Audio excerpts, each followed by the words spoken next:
કૃષ્ણ મિત્રો, હર હર મહાદેવ. જો ઊભી દાંતી મારેલ હતી અને 2 દિવસ 3 દિવસ તપવા દીધું, પછી આડી દાંતી ચાલુ છે.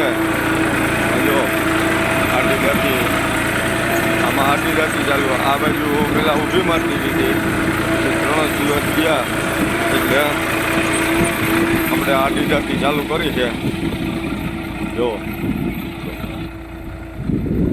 તો મિત્રો, ઊભી દાંતી મારી અને આડી દાંતી મારવાનું કારણ એટલું જ છે કે ઊભી દાંતી માર્યું એટલે આડી દાંતી મારી એટલે થોડીક ખેડે વધારે થાય, થોડીક પાહ વધારે થાય અને ઉનાળાની ખેતી થોડીક ઊંડી થાય અને હરખી ખેડ થાય ને તો આવતા વર્ષની અંદરમાં મોલ પાણીની અંદરમાં સારું રહે.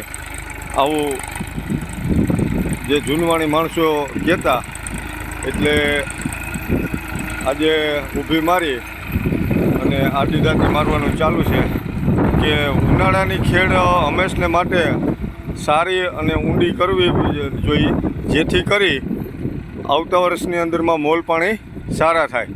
તો જો આ બાજુ બધી લાગી ગઈ છે મિત્રો, અને હવે થોડુંક બાકી છે એટલે ચાલુ છે.